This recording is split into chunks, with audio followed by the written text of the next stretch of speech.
Approaching April 1st, I eagerly awaited a prank from my husband Lester. Over the years our history as pranksters had seen an annual increase in the severity of our jokes. The streak of mischief began with me. One warm day when Les and I went out, despite wearing a buttoned-up jacket, I claimed to feel a chill. As we strolled through the mall, suddenly, I removed my jacket to reveal a t-shirt with the words, "I am with stupid," complete with an arrow pointing sideways. Standing right next to me, he couldn't initially discern what was on my t-shirt, only noticing the amused reactions of passers-by. Took him a while to realize that, every time I shifted position, it was to ensure the arrow on my t-shirt was pointing at him. His face turned crimson, and thus commenced our official prank war. Then came the year, when I received an official-looking email, supposedly from the local health department, claiming I had been listed as a love-making contact of an Anthony Sanders, and instructing me to undergo immediate testing. What I hadn't anticipated was the CC line, including everyone in my office, suggesting they had received the same alarming message. Most of them knew Anthony as an old college boyfriend, oblivious to the fact that I hadn't seen him in over a year, let alone been involved lovingly. "Lester, you got me good. Last year I edited a photo, replacing my husband's average-sized member with a comically tiny one and sent it around his office. Truth be told, he's actually above average in that department. He was furious spending 2 nights away, before even considering coming home. No matter how much I apologized, I ended up resorting to an offer of 3 specific favors, just to coax him back 3 bidaks he couldn't refuse. Once home and appeased, he claimed our pranks had spiraled out of control, vowing never to retaliate or prank me again. His promise seemed sincere, but I didn't buy it. I could almost see the gears turning in his head. Plotting his revenge, I was certain, this year, would showcase the darkest corners of his devious mind. I waited a mix of anticipation and dread. I went to extremes, eavesdropping on his calls, planting a recorder in his car, even scrutinizing our finances for anything suspicious. I was determined not to fall for his prank this time, yet my snooping turned up nothing incriminating. He was far cleverer than I had given him credit for. As March passed, Lester appeared unchanged at home, while I scrutinized his every move. From midnight on March 31st, I was on high alert, but nothing occurred right after midnight, leaving me on edge. There were still 19 hours for him to spring his plan. I swore to be prepared for whatever he had up his sleeve. The following morning, April 1st, when I descended to the kitchen, he casually offered to whip up breakfast, a rare gesture that immediately raised a red flag. There was no chance I'd consume anything he prepared. I claimed I was in the mood for just cereal. That morning, while pouring myself a bowl and adding milk, I discreetly sniffed it, on the lookout for any added substances. Nothing. A tentative taste confirmed its normalcy. I stubbornly skipped the coffee, citing a reduction in my caffeine intake. Truthfully, I avoided it because he made it. I observed him preparing his beloved ham, egg and cheese English muffin, almost tempted to ask for one, despite the risk. Post-breakfast we both got ready for work, amidst checking my toothpaste for tampering, and ensuring my cologne retained its usual fragrance. Not skunk odor. Everything appeared normal except for my sore anxiety. I inspected my car for any suspicious devices, wishing for one of those border-crossing mirrors, on a stick to scrutinize beneath it. All seemed regular, yet my heart drummed loudly when I started the engine, testing the brakes unnecessarily. I scolded myself. Lester wouldn't resort to anything physically damaging. I repeated that to reassure myself, but doubt lingered. He was seriously upset about my last prank at work. My enthusiastic best friend, Marta, eagerly greeted me, and expressed her curiosity about Lester's antics. The previous night, I had confided in Marta about my concerns regarding Lester's impending April Fool's trick, recalling her support for my prank. From the previous year, she jokingly requested an unaltered version of the photo, or even better, a private viewing in our bedroom. I noted her eagerness for some excitement in her life. I shared with Marta that Lester had been relatively quiet, but I was convinced he was plotting something. I could sense it in the air at night. Marta playfully commented on her love for slipping song lyrics into conversations, prompting a chuckle from me. I believe he's prolonging my suspense, just to push me over the edge. Well, he doesn't have far to go right now, but mark my words, whatever he pulls, I won't fall for it. He may be the prince of pranks, but I am the queen of jokes. We laughed, and then I finally indulged in my much-delayed morning coffee. I checked my desk for unexpected surprises, and went about my work relatively normally, though occasional thoughts of what might await me later lingered. The first time my desk phone rang, I practically leaped out of my chair, chuckling at my own hidden nerves. Nothing out of the ordinary happened. For the rest of the day, I have expected a delivery of risky items that would accidentally be revealed in front of my colleagues, but thankfully nothing of the sort occurred. As the workday's end neared, my anxiety skyrocketed. At 5 I hit the road, nearly missing the red light. As my mind fixated on what awaited me at home, I gave myself a light slap to refocus on driving safely. Upon arriving home, I started preparing dinner. Lester arrived at his usual time, appearing completely drained. I suspected it was an act, anticipating more theatrics from him soon. I asked if he had a tough day, dealing with too many graduates, struggling with basic math. Lester responded that my remark hit too close to home. To be funny, he explained that his mood wasn't due to a challenging day, but rather an exasperating one. The quarterly report deadline had kept him occupied with mundane details and figure cross-checking, usually done before lunch. Today's struggle to reconcile 2 totals that were supposed to match took an extra 4 hours. He even missed lunch and considered calling to say he'd be late for dinner. Fortunately, he caught the error. wrapped up the report before clocking out, and expressed being absolutely famished. He hoped dinner was on its way within 20 minutes. I suggested he fix himself a drink while I finished up, to which he responded positively. Appreciating the idea, Lester leaned in, planting a kiss on my cheek. Before heading to the cupboard, where we store the liquor, he grabbed the bourbon and mixed himself a drink. Before settling in the living room, tuning in to reruns of Swamp People, it was comical to think he'd ever venture into a place teeming with mosquitoes, alligators, and snakes. I suspected he had a soft spot for people with Cajun accents. During dinner, I attempted to strike up a conversation, but my focus was primarily on uncovering the impending prank. Eventually, I probed, asking if Lester had anything planned for the night. He responded stating that he had nothing planned. After the debacle with the quarterly report, he emphasized that he didn't even consider bringing work home, and expressed his desire to unwind with me by his side. Playfully teasing, he mentioned that since his favorite girl wasn't there, I would have to do. I nudged him in response. After dinner, as I filled the dishwasher with the dishes, I suggested watching a movie and snacking on some popcorn. Lester showed interest, and after preparing the popcorn in the microwave, I brought it in a big bowl to the living room, along with our usual drinks to relax. I asked Lester what he wanted to watch, mentioning that while I typically preferred movies with closeness and roughness, I was open to his choice for the night. I suggested Roadhouse, noting its blend of romance, nudity, and violence, not to mention Patrick Swayze's physique. Lester chuckled in response. Sounds good to me. I haven't seen that in a while. I love the part when the stuffed polar bear falls on the stug. Was it a polar bear or a regular bear? I thought it was a polar bear, but we can see. We were watching the movie and eating popcorn. I had a couple of ramen cokes to Lester's bourbons. An owl. I was finally beginning to relax and let down my guard. Suddenly, the doorbell rang and my internal alarm went off. This is it, I told myself immediately. No one comes to our house unannounced after dark.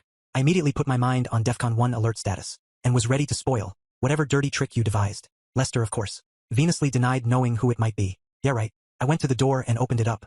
I was surprised to see there was a guy, not just an average man, but a huge biker guy at the door. Two others were on their bikes in the driveway. I shook my head in disbelief. I thought that Lester, this is going to be good. I greeted the scared, tattooed biker with a knowing smile, expressing my awareness of the situation. I apologized for disturbing him, and asked if this was where the party was. Responding affirmatively, I slung my arm around his waist, leading him to the center of the living room. Noticing his firm abs and bulging biceps, my husband, seeing me with the stranger, leaped off the couch bewildered. He questioned who the stranger was, and I played along, stating that he was here to fulfill my fantasy. My husband realized it was an April Fool's joke, and expressed his initial confusion. I acknowledged the prank and continued with the act, telling the stranger, whom my husband referred to as Paul, that his prank was over and he could leave. The stranger, calling himself the Bandit, insisted on staying, and I affirmed that I wanted him to stay. I turned to the Bandit, planting an exaggerated kiss on him. Much to my husband's dismay, Lester rushed over, and the Bandit grabbed him by the throat, making him stumble and choke. Chuckling, the Bandit pulled me close, caressing my backside while kissing me. I reciprocated, sensing his arousal. Lester charged again, and the Bandit knocked him down with a single punch. Addressing me, the Bandit asked if he should handle Lester, or if he should stay and watch. I chose to let Lester watch, stating that it would teach him not to mess with me. The Bandit agreed, and stepped outside to inform the others inside. One of the men scanned the room, and questioned what was happening, noting that it didn't resemble a party. I explained that the lady, referring to myself, wanted to be involved with bikers, before heading to the actual party. Commenting on my assets, they discussed their plans, with one expressing the intention to take my rear first. They noticed Lester on the floor, and learned he was my husband, whom I wanted to watch. I suggested tying him to a chair and taping his mouth, offering the materials from the garage. Lester protested, declaring that, regardless of the situation being a joke or not, it marked the end of our marriage. I responded, accusing him of setting it up, and now being upset because I wasn't playing along, as he intended. As Lester lunged again, the bikers subdued him, and convincingly pinned him to the chair. I wondered if their coordination was rehearsed. The bikers inquired about getting the party started, and asked about drinks. I directed them to the liquor cabinet and the fridge, for a couple of beers. Bandit turned to me, asking how I wanted to start, and how far Lester had suggested they go. I responded, asking Bandit about Lester's instructions, and he looked puzzled. He mentioned I could go all the way however I wanted. In a referenced version, he did it right. If we're going through with this, I could use some help setting the mood. Got anything stronger than liquor? Absolutely, I always carry something. He fetched something intriguing from his bike. A sip later, I found myself swapping kisses with all three of them, smirking at Lester, who seemed to struggle to break free. Approaching me, the Bandit declared, "Time to dance, darling," tearing off my dress and swiftly losing my underwear. Soon he was bare, as were his companions. Panic started to grip me. I hadn't anticipated Les would allow things to escalate like this. I shouted to Lester, "Consider this a lesson if you try to outsmart me," engaging with his friend. But when I sensed his imminent climax, I attempted to pull away. "Too bad your pleasure isn't our concern. Your job is to satisfy us," they retorted. The following hour felt unreal, despite my objections and resistance. In the midst of this chaotic group, at the end of it, all anger boiled within me towards Lester, for orchestrating this and then allowing these men to subject me to such things. Each time I glanced at Lester in the chair, Rage surged, yet I masked my distress. I wanted him to believe I relished it, but I couldn't let him think his prank succeeded. After a couple of hours, the bikers departed. My movements were labored, but I managed to reach the kitchen and grab a sharp knife. When I went to release Lester, I discovered his wrists and ankles were injured. His ankles were bleeding, the ropes having torn into his skin. That seemed to have helped him. Certainly I anticipated his explosion, maybe even a physical outburst. Once the ropes and duct tape were finally off, standing there I glittered at him, ready for his expected fury. But instead of a verbal or physical reaction, he looked at me with silent rage, shoved me aside and ascended the stairs. I retreated to the downstairs bathroom to cleanse the remnants of the bikers from my skin. Noticing numerous hickeys scattered across various parts of my body, I remained in the bathroom when the front door slammed shut. Moments later. The screech of Lester's car signaled his departure. I assumed he'd sulk in a motel, pattern he'd shown before. I silently celebrated my victory in the annual April Fool's prank and retired to bed. Saturday morning arrived, and my phone buzzed incessantly. It was Marta asking me to spill the details about what Lester had done. I responded saying he wouldn't believe it, and suggested meeting for lunch at Fridays. Marta agreed, urging me not to tease at TGIF. We indulged in our meal, and I recounted the actual biker encounter that was meant to be a sham, along with Lester's furious reaction. Marta expressed disbelief that I was involved in that, especially considering Lester had set me up for it. Playfully switching to a terrible southern accent, she pretended to swoon and I chuckled. I explained how Lester had tried to deceive me with a prank involving facing a biker, only to shout April Fools afterward. I shared that I had outplayed his prank by turning it into a real event, although I hadn't planned to go that far. It worked in a strange way. I doubted Lester would ever try something like that. Again, Marta questioned whether I was positive Lester had set it up, expressing disbelief that he would orchestrate something so extreme. The possibility of a messy divorce was raised, and there was a suggestion to get rid of any video, with a cheeky request for a copy. Well, I dismissed Marta's last remark. Her earlier words triggered a troubling thought. What if it wasn't a setup? The idea of a potential divorce weighed heavily on me. A dire possibility I was hesitant to consider. Felt like I might have shattered my marriage. But swiftly I pushed the thought away, convinced it had to be a setup. That's what I stuck to, reassuring myself and trying to believe it.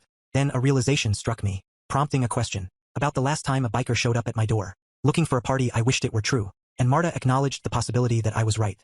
The focus shifted to Lester's whereabouts, speculating that he might be sulking in some motel, furious that I had outplayed his prank. Just then my phone buzzed and I told Marta to hold on, thinking it might be Lester. However, disappointment washed over me as I realized it wasn't him, but an unfamiliar number. Upon answering the call, a voice I didn't recognize asked if I was Carrie Lynch. Inwardly groaning, I assumed it was a telemarketer and preemptively declined any offers. When the caller identified themselves as the police and mentioned injuries sustained by my husband, I dismissed it as another part of Lester's failed prank. Despite the assurance from the caller, claiming to be a detective named Fredericks, that they had checked my house and spoken to Lester, I doubted the legitimacy of the situation.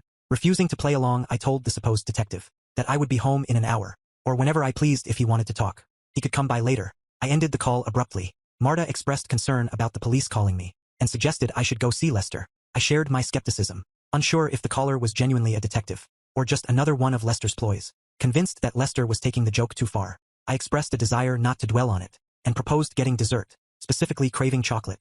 I arrived home post-lunch to find Lester absent, which wasn't unexpected. Just as I'd started to remove my jacket and hang it up, the doorbell interrupted, letting out a heavy sigh. I made my way to the door. A female police officer and a man, who seemed to be a detective, stood there flashing badges and requesting entry. The shock hit me. It was real, entirely unlike what I had anticipated.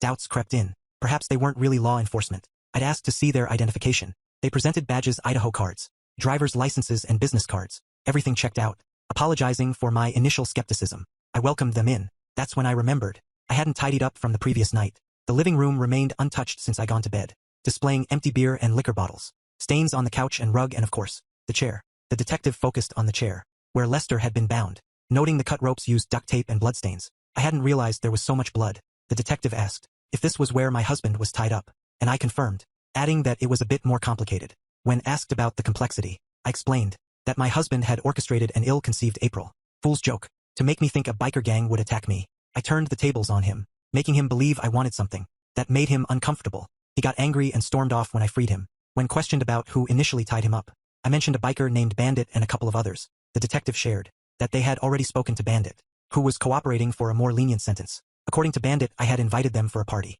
requested medications, and engaged in consensual activities. He alleged that I instructed him to tie up my husband, to watch the event, claiming it was our shared interest. The detective needed to know if this was true, or if they should pursue exploit charges against Bandit.